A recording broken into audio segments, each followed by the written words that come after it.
Hey, welcome to the Tim and Shrek podcast. This is your host, Tim. Gugabe, how you doing? You seem very enthusiastic whenever we were talking earlier. Yeah, taking along. Had a decent card yesterday. That was good. Going How'd you along. do? How are you, I, Tim? I haven't talked to you for a bit. How'd you do? The coward fraud Guram finally went down. I was surprised how shit he looked, but I've always felt he was quite like he's one of those guys who's just 50-50 to beat a lot of people. And like people, he just happened because he got the game rock booking. People just kind of put him in mentally and as a top 5 guy, and it's like he's more like a Ryan Spann or some shit where he's just capable of beating anybody as opposed to like some actual dominant minus 500 kind of guy. Just the way he fights is just not built to be a massive favorite. It doesn't annoy because I had Yeah. Vucenic last time, but I had KO. I had the KO, which is annoying. I felt like there was enough. There was a few spots there where I could have waved it. Was that the first UFC card I've had a KO in a while? And it was funny because it was probably like legit 3 or 4 times during that card they could have waved it without being like crazy. Like the Indian woman probably Yeah. deserved the KO. Yeah, like Coway probably had enough for a KO once or twice. Holland basically KO'd Gunner, but like Yeah, he kind that of too. got saved by the bell. That one was even before the bell. They could have stopped that, and I don't think like a Yeah, lot.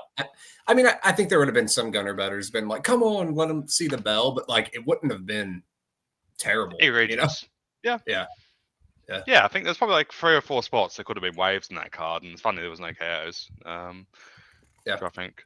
Yeah, it was a good card. And I had what's his name, Duncan. So that was also good. No, the good Duncan, not the shit tedious one. Yeah, good spot for good I card was for dogs. on all I played was on Tainara. I just played Tainara. I just thought the Yeah, grappling was kind of obvious. Like I would have played a lot heavier had there not been like short notice and stuff. But I was like, her cardio, her cardio like looked very good on the Contender Series, and I was like, and if you wrestle McCann's not one to like tire you. She doesn't resist enough, you know. I was like, she's either just gonna own her on the mat or she's not, you know. yeah. And so I did play her. So that was good. It's funny. I went on a rant on my breakdowns about like how Garam, like I don't think he should be minus 400 versus anyone. I was like, he's just not. He's kind of like your term. He's kind of like a noodle. He gets hurt a lot, and then he just doesn't put off offense. Like his best attribute is he can defend takedowns, and that's good. But like you need offense, you know. Like Yeah, defending like takedowns doesn't matter against a lot of guys, especially if it's going to be a striking fight. Like he's just not very. He's like a low tier UFC lightweight. I think that's about what he is. You know. I think he just matched up into Gamrot very well, and also like Yeah, he because he can kind defend of. takedowns, and that's all Gamrot does. You know. And even there, it's like, he hurt Gamrot in round 2 when Gamrot started building, and it's just like I feel like Gamrot was still probably minus 150, minus 200 against him, just because like that round 3 was so dominant. Like, Guram's like he's more hard to beat in the sense he can just make these 50-50s against a lot of people, as opposed to actually just being like a dominant fighter. Because like, how do you ever cover that juice if your like ideal fight is like 20 significant strikes around, and you're kind of gassy and fragile? And you maybe Like, land like a takedown or two and get like a few minutes of control. It's like that's just not enough, you know. yeah, like a good day. If like Guram is happy going home with like 50 significant strikes landed and takedown, like that's like I had a good fight. Like I did a Yeah. 15-minute fight, and it's like you can't cover those numbers if that's like all you're trying to do, unless you're some absolutely biblical hitter. Like, Yeah. and Guram he's not even really a KO guy, so you know. Um, what did you think of there's like actually a few fights I want to talk to you about that happened, and then we'll get to UFC Mexico City or whatever it is. But I didn't watch Tabor Parkin. Appley was texting me and it seemed like pretty split, like people were kind of 50-50 on the fight. He really seemed to think Parkin won. Did you think that, or what were you leaning Uh, towards? it was kind of a classic. Yeah, it was like Parkin had the clear round. Like Parkin Yeah. had round 2. Parkin is massively clear. I don't think round 1 and 3 Tibura is wrong, but they were both super. It's just people always have to run into this particular thing where it's just like the 100% round versus the 250-50 round. It's like there's always a 25% chance the guy who's got the 250-50 rounds is gonna squeak it out. Yeah, Yeah. it didn't surprise me it was unanimous, and Tibura did kind of get fortunate with the sequencing in both rounds because like round 1 he hits that takedown with legit 10 seconds left, and I think he was down like 20 significant strikes or something in round 1. Yeah. And like, yeah, round 3 he sort of gets his grappling going at the very last minute. So like, I mean, I'm kind of happy for Tibura. Me I think too. Tibura I like definitely was Tabor. the side after watching that, because like Tibura was way more competitive striking than I think people expected. Yeah. But yeah, I would personally score it for Parkin, but I don't think giving it to Tibura is outlandish. Yeah. Yeah, good for Tibura. I didn't get to see it, so I don't really have an opinion on it. I just want to comment because we've always kind of liked Nathaniel Wood. That was a good performance by him. Like very, very like solid performance, you know? That was good. Yeah, again, I had the under, and I was just like, I felt Charrier kind of shut down in round 1. I'm not saying Charrier necessarily does better, but I just feel like he just kind of got into his own head a bit after getting almost killed in round 1. Yeah. Because He like, shut down and was just trying not to get hurt again, you know? yeah, which is kind of stupid when like if you are Charrier, you're like your one thing you've got to do is try and make a fight happen, because like if Charrier's going to win that anywhere, it's not going to be on minutes. It's going to be on hurt. It's going to be on the durability gap. Like, yeah, even though Charrier is one who got hurt, like I still expect Charrier to, if they just swing dicks, I expect Charrier to win that more often than not. So I just felt like Charrier is kind of checked out a bit. Yeah, but Wood is very good. The issue is he's kind of like, I don't get why he can't make bantamweight. Like, it doesn't look like he's that big. He's small. I mean, yeah. Some people are weird though. Like short guys can just have like thick areas around their body, like kind of like Kelvin Gastelum. He's just like a thicker guy, and people think he's like fat, but some people are just like bigger boned and just have different like physiological builds. You know, it's weird. Like there's this kid I wrestled with who's you'd think he'd be 3 weight classes below what he could make, but it literally killed him to go down like 1 weight class, you know, and you wouldn't, he almost is built like Gastelum. So sometimes it's kind of weird like that. So you don't know, but I do agree. It's just like, he's so short and he just doesn't have a big frame. Like he's not even that big of a 35 pounder, you know? Yes, I mean, it's like, yeah, if he was like Gastelum or Jenny Hendricks shaped, I'd be like, all right, fair enough. He's kind of got a lot of torso. Like, I understand. But yeah, does he?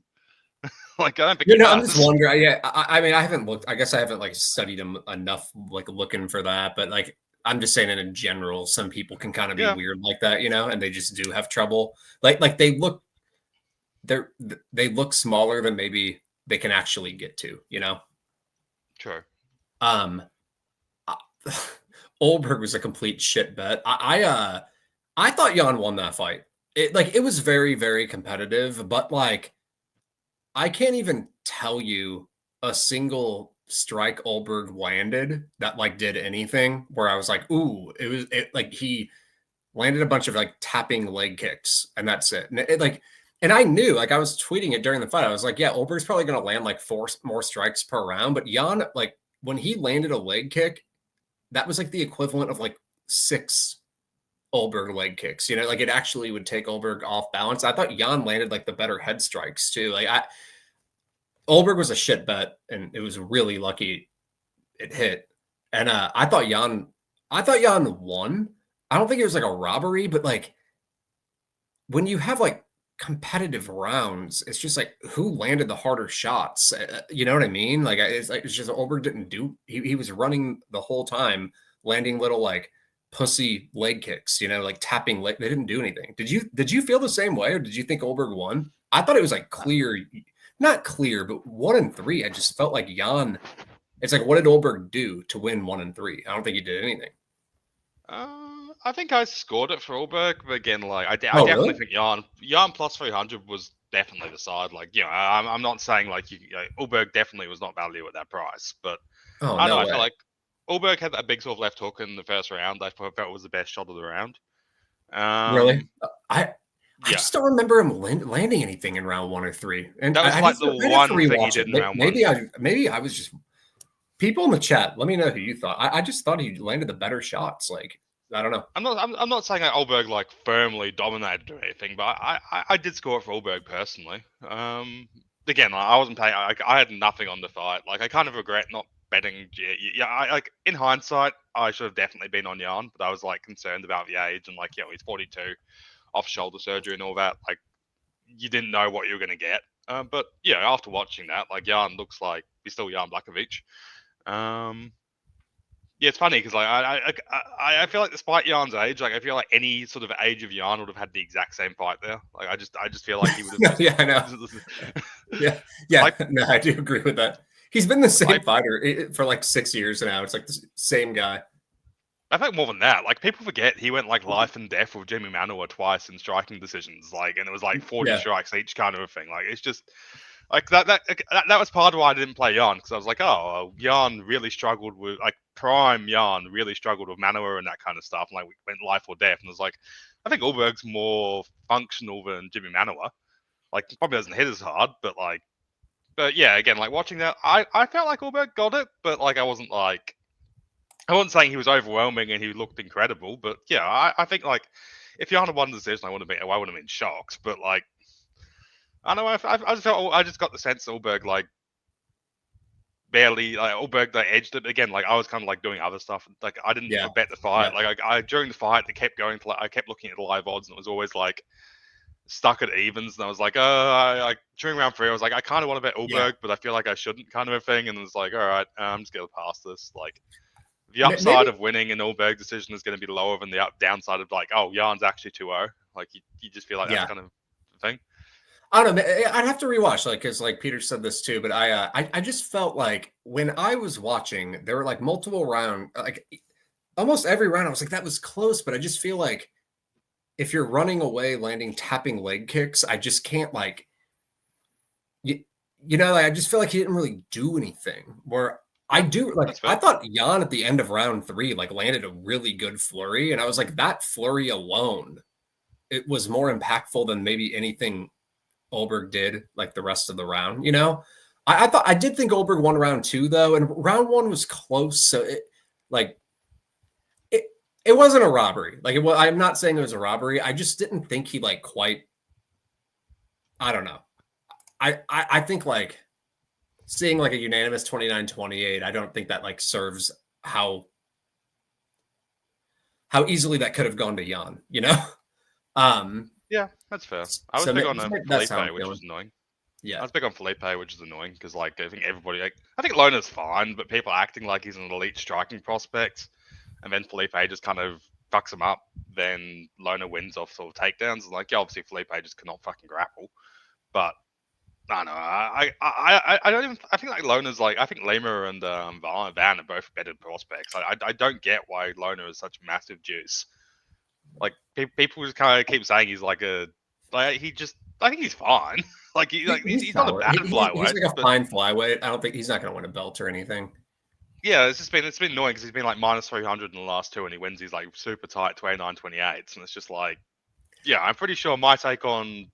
Lona is the correct take. It's just like, all right, he's just running hot in super tight fights. As he should be like minus 150 in these fights. And he's minus 300. It's annoying. I will say with him, I do agree with what you're saying. Like I do think he's been like he's a good fighter. I think we both agree. Yeah, he's good. I'm not saying he sucks. But yeah, I think he's been a little overrated, like by the market. But I also do think his opponents have been like better than people were giving credit for as well. Like it was almost like a mix of both, where like he's maybe a little not quite as good as like the market thinks, but then they were a little better. So I think that's why we kind of got like some tighter fights too. Cause that's what, like, I thought that Ochoa guy like looked decent on the regionals and he ended up being like decent. And then I feel like, it's like, Felipe dos Santos, like on the feet, like who did he just fight? Like Andre Lima had to like grapple him, and then Cop like he went 50-50 with Cop. Yeah, it's like, so I was like, if this stays on the feet, Loner could have some issues, and he kind of did. But I did think Loner would I thought Loner was going to win like a negative EV decision. I literally thought him and Ulberg were both going to win negative EV decisions. And they both happened.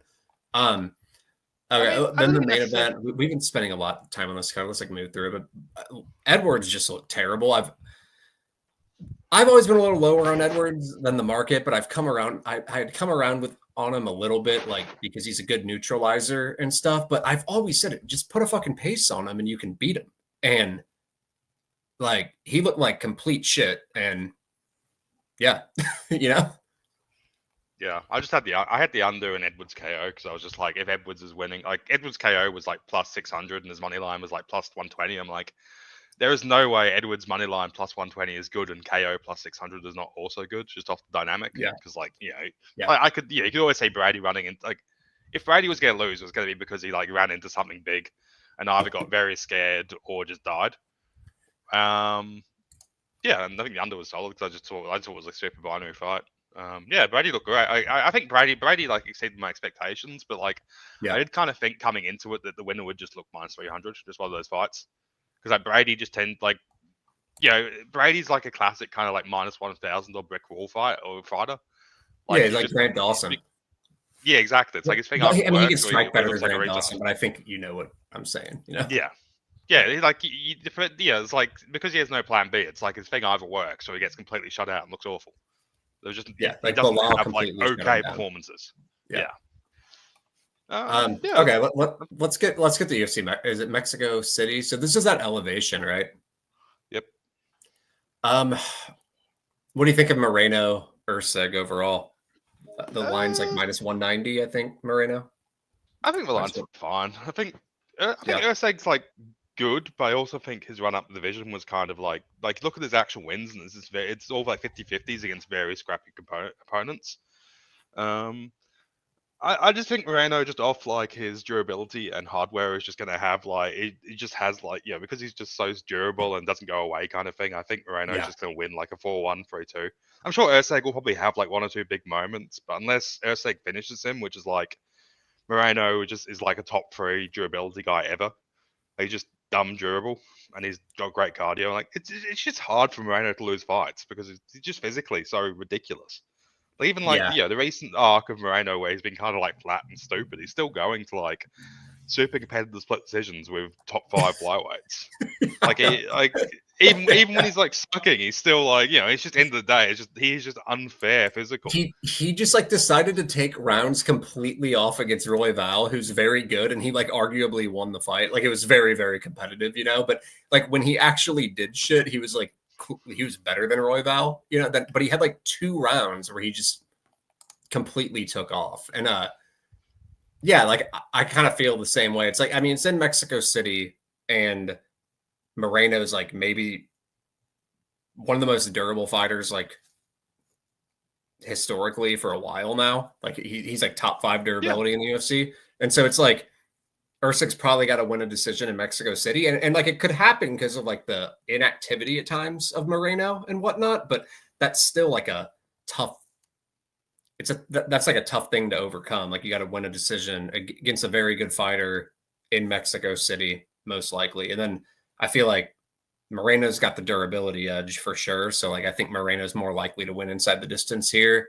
But like Erceg is good though, but like I think he can box with Moreno and have like competitive rounds, take a round or two.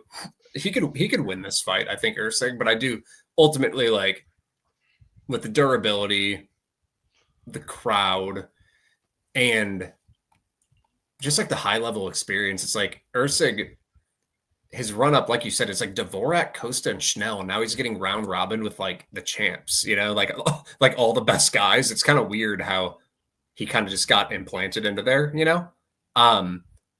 not that he doesn't belong. Like he fought, I mean, he almost beat Pantoja. Let's be real. Like that was very, very close for him. That 5th round. I mean, yes, but I think Pantoja was also like, unless Pantoja was just subbing you in round 1, he's just not capable of beating anybody clean. Like I don't know. I think Erceg kind of back and forth. Because like, Erceg hasn't really separated against anybody. Like I honestly thought Dvorak looked like he was like minus 200 there, but he gets hurt at the end of round 2 and never recovers. Like for the first like 8 minutes, Dvorak was kind of just like winning. Then he has the Costa fight, goes sort of life or death of Costa. He has the Schnell fight. They both hurt each other in round 1, but Schnell just dies, and it's like, all right, whatever. Like, it's a Schnell fight.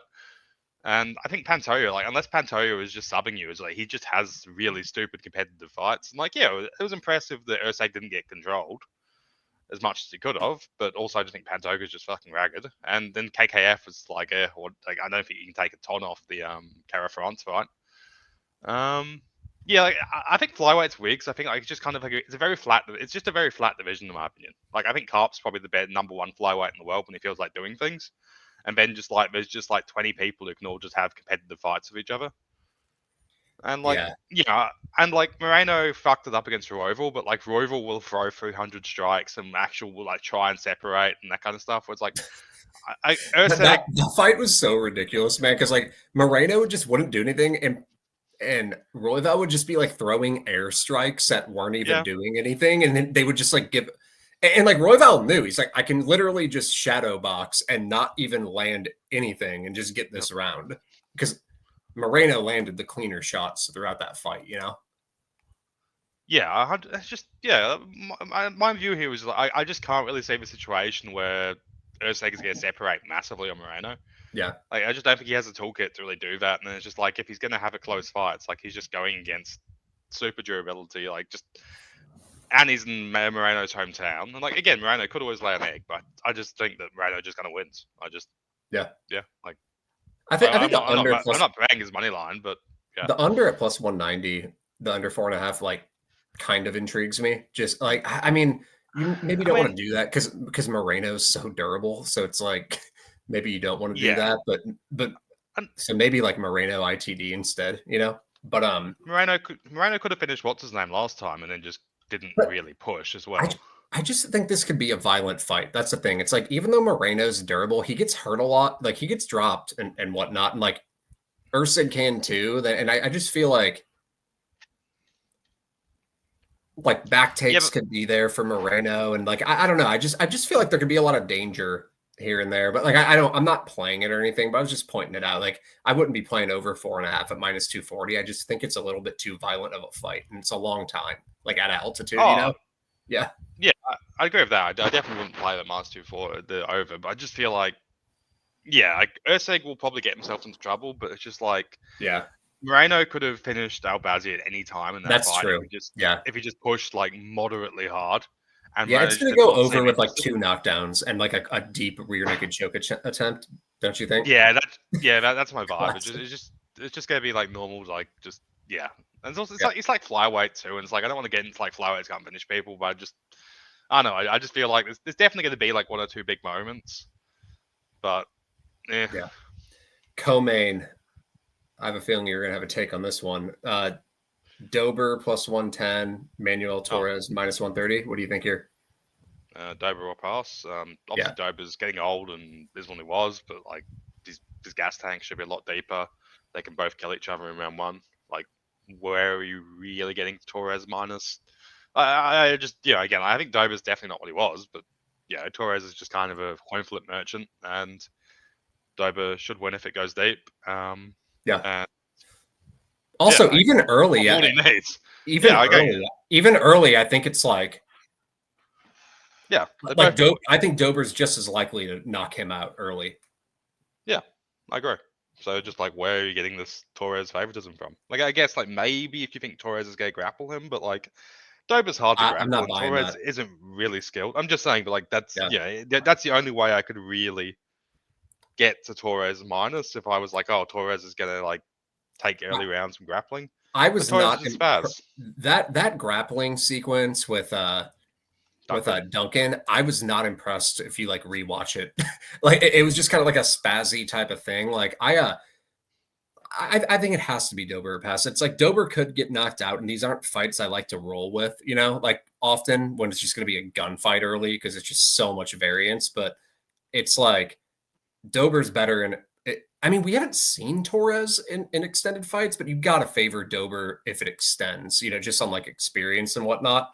Like if Torres shows up decent in extended fight, then like maybe the line could be right. But I just have my doubts. And then even just like with Dober getting old and stuff, he's only been knocked out, like actually knocked out against Frivola. Like Gene Silva didn't actually, like I know if Gene Silva hurt him, but Gene Silva is like one of the most heavy hitters we have in like some of the lower weight classes right now. And it was a doctor cut, you know, like it was a very, very close fight. And it's like if Dober gets outside a round here, he's probably going to win.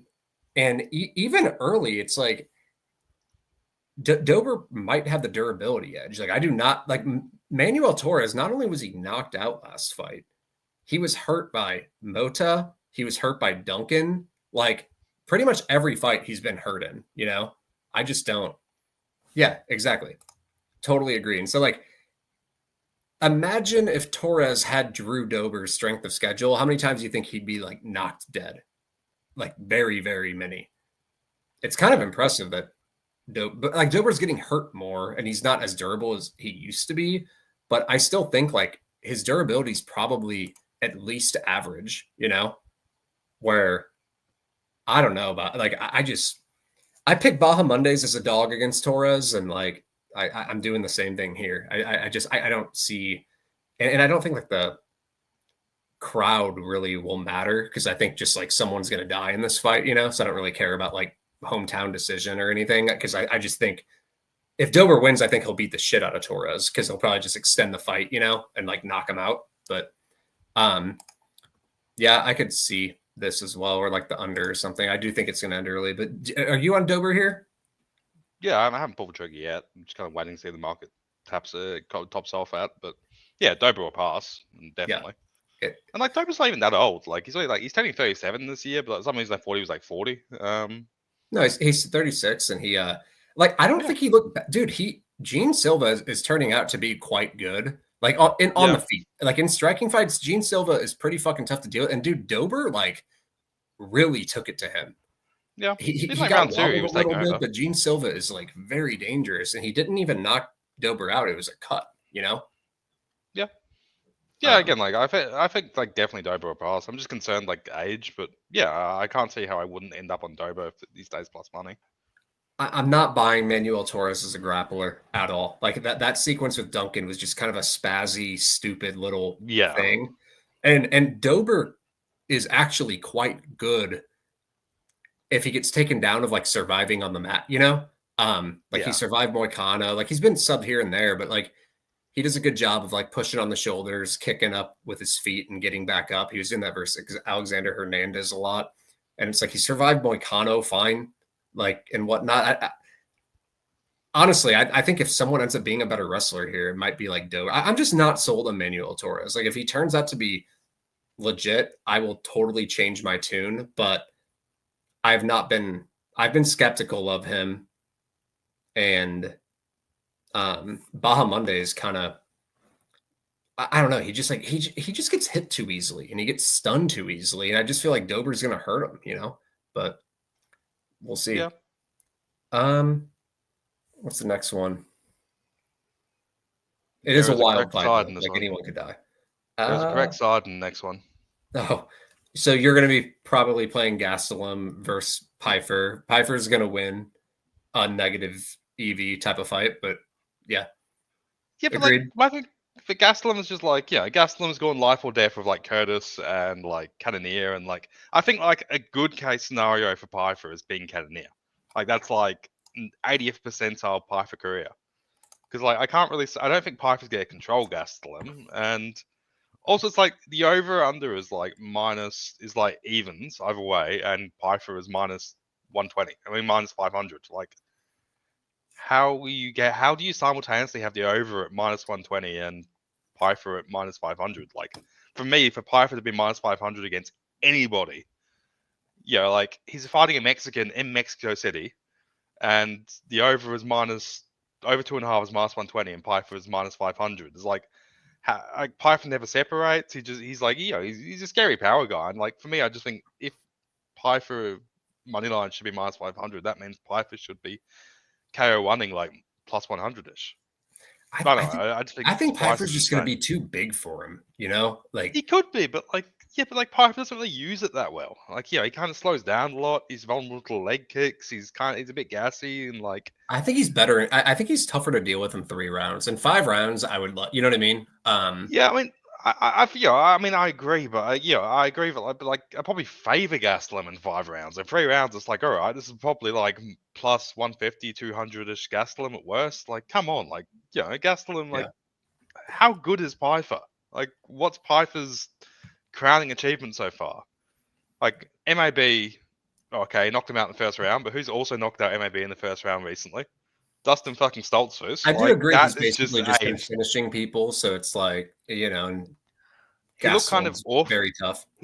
He looked kind of awful against Al Hassan. Like, that was like, because like first round, Pyfer looked okay, even slowed the fuck down, particularly his leg kicks, and then Al Hassan just quits off like the ugliest takedown in 10th round too. Because like, I remember from memory, like Al Hassan went from like plus 300 to like evens in round 2, then just taps.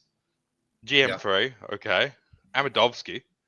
And he's like, Pyfer's not like winning on strikes. So Pyfer's not putting up like big margins to these people. He's just having these very slow, like, yeah, maybe Gastelum is just done, but how are you getting to this price? Like Gastelum, Gastelum went life or death with like Jared Cannonier. Yeah.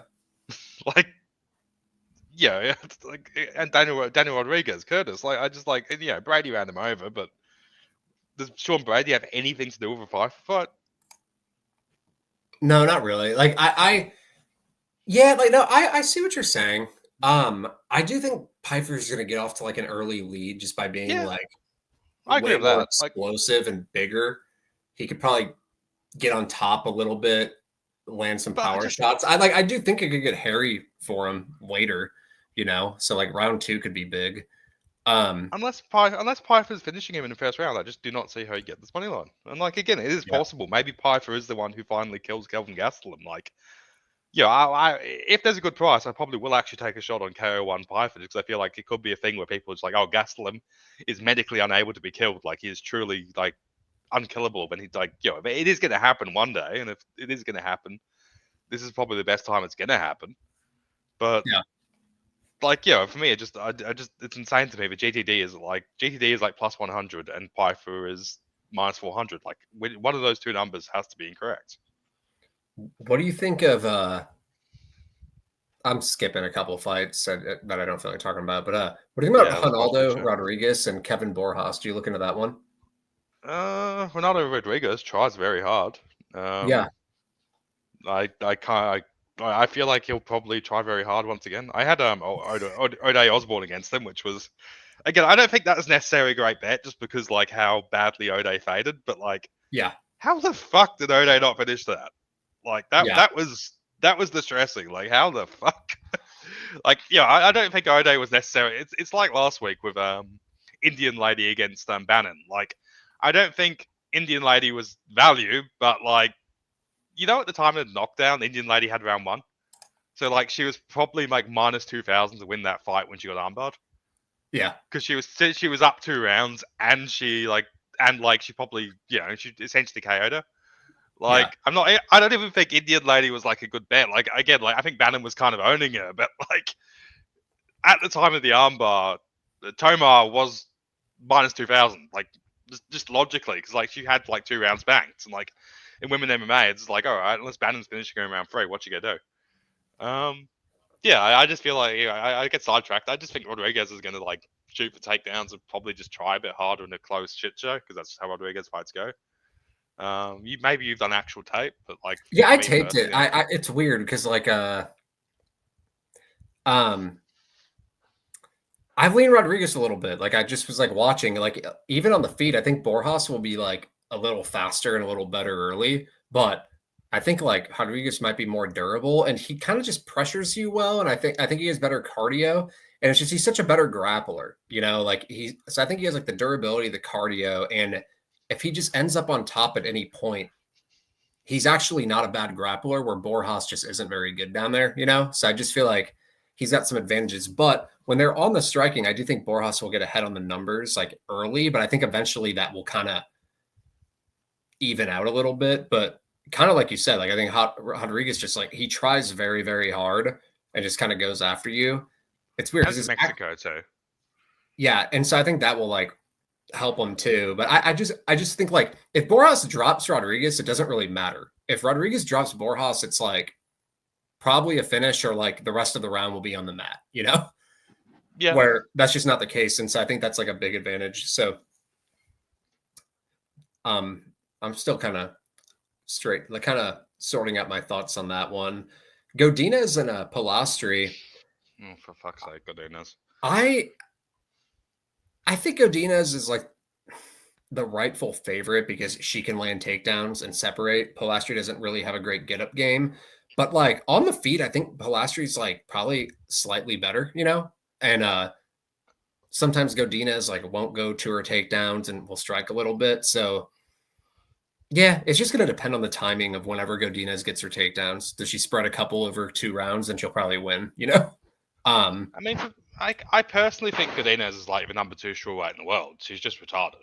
Like, she has the toolkit to beat anybody. Like, I legit, again, I'm not even like a massive Godinez nut hugger or something, but I think she was legitimately being like at least minus 150 against every single UFC opponent, just because like she can actually like kind of do everything.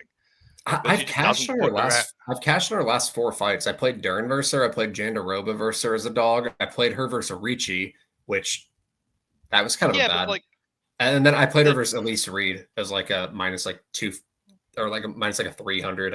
I took it.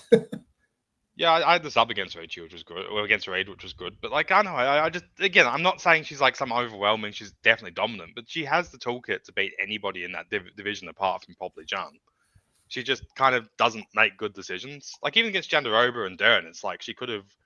It wasn't Jandaroba like a super controversial decision, and Godinez made like a bunch of like really retarded decisions from memory. It was like one of these things. Like I remember it was like in like round 2 or something. It was like she sort of had the fight there, then she like shoots with 30 seconds left, or like she re-engages in some Jandaroba scramble or something like that. And it was just like, what are you doing?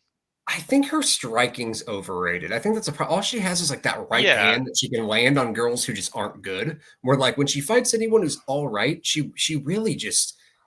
It is, like, but I remember with Jandaroba, it was just a tough time, man. Like she couldn't pull away from Ricci or Jandaroba, and from memory, she was pulling away fine from Jandaroba. The issue was every time she like Jandaroba would shoot for like the world's worst takedown, and Godinez would be like, "Oh, I'm gonna scramble with this woman." When it's just like if she just backed off. Like, she wasn't pulling away as much as like you would hope she would against Jandaroba on the feet. I agree with that. I just feel like Godinez's skill set, if you just put a microchip in her head and like made somebody like competent take over her body, she could actually like be like. I think Jung's the only person who beats her. And even like this is the same thing where it's like, all right, she hits 2 takedowns. I'm not that high on her. Minus 500. I think she's fine. I'm not as high on her as you, but I think she's like okay. I think she's like a solid strawweight who should have probably won more fights than she has. Yeah, but like who is actually well rounded in that division? It's like if you look at like the strawweight top 15, there's just so many people who only have like 1 or 2. They can't mix the martials. Like Godinez is the only person who can kind of actually mix the martials. Doesn't have like a massive glaring flaw. Yeah, it's like what Jan can't fucking grapple. Suarez can't do anything after 5 minutes. Jandaroba can't do like I love Jandaroba. I'm a big fan of Jandaroba, but like there are massive flaws in her game. You have to acknowledge that. I love Jandaroba. She's like she's the only hope versus Zhang. She's not going to get it done. I don't think but she's the only hope. But I hope she does. That would be so good. She beats Zhang, like I don't think she's going to. I'm just saying, like, isn't she fighting Jan in a couple weeks? We're coming off the night after Gable Stevenson just lost, in the NCAA finals. So anything can happen in my mind. But that would be awesome with that. Isn't she fighting Jan in a couple weeks? I think it's like a number 1 contender fight somewhere. Yeah, has odds come out for that yet? Nah, but if Jandaroba's big dog, you'll take it. For sure. Bottom game is such an issue. But I just think Jandaroba's like in this like Jandaroba is just like women's strawweight Glover. It's like she's just in this like if Jandaroba's last few fight opponents just like fight like semi-intelligently, they do beat her and they make it look awful for like a lot of them do. Jandaroba's just been my girl. I've cashed on her so many times, and she's been she's always like plus 140 because people kind of think she's like cross-eyed and kind of looks like a dude, but like she's a good grappler though. She's a very skilled. She's a good grappler. Yeah, she's a good grappler. Takedowns are tricky. I love sweep single based like takedown artists, kind of like her and Damian Maya. Like they kind of get to the side and use angles. Like I love that, and because it gets people off balance and people struggle with like single legs turning the corner and using like angles. But yeah, dude, Jamal Emmers and Gabriel Miranda. I mean, cinema. It's gonna be very, very funny. Jamal Emmers will fuck this up somehow. And then Like he should absolutely own this fight. There's only one thing Miranda can do, and it's get a back take. And Jamal Emmers absolutely knows how to hold on to a whizzer and not get his back taken. I watched him do it in his last like couple fights, but he'll decide to like he'll decide to roll for like a leg lock and get his back taken. So I'm actually like enjoying this one because like Emmers is legitimately good, but he's the dumbest. Is he the dumbest fighter in the UFC? He's got to be up there. I think he's like partly dumb and partly unlucky because it's just like it's a little bit of both. Yeah. If Lamware and what's his name just die, and Jenkins, if Lamware and Sabatini just dies, and like Jenkins doesn't get like a pretty bad robbery, because even though Emmers fought like an idiot against Jenkins, he absolutely deserved the win. Yeah. But he also could have won like 30-24 if he just wrestled. And Chikadze was the same thing, where it's like if Emmers had just fought like optimally, it's like all right, it's what else can you say? It's like he's been really dumb for sure, but even in those dumb fights, he probably should have won them, But then so it was like he was dumb and then got a little unlucky. You're very right, yeah. Again, like I see Emmers and Godinez as the same category. It's just like I understand she's very dumb, but like also like she's generally the better fighter in the octagon. She's just retarded. Jamal Emmers is dumber. Like I mean, he's the dumbest man in the UFC as far as like fight IQ goes. Like if we got to power rank the dumbest fighters in the UFC, like Emmers has to be up there. Cyril Gane actually might have him beat. I mean, Cyril Gane literally gave up the heavyweight title against Ngannou, rolling for that leg lock, and then he was doing that shit against Volkov too. Like, who's dumber, Emmers or Gane?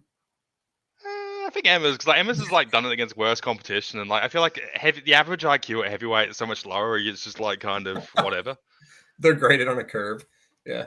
Yeah, and it's like all right. Well, Gane Volkov was like it was the guillotine in round 1, which was the big one, wasn't it? Like I think in round 3, then Volkov just kind of whooped his ass, didn't he? Like, I remember getting on the early Gane line at like -170 or something. Like I got like an early Gane line, and then he closed at like -400, and I was like, oh, that's probably too wide, but I'll hold on to my ticket.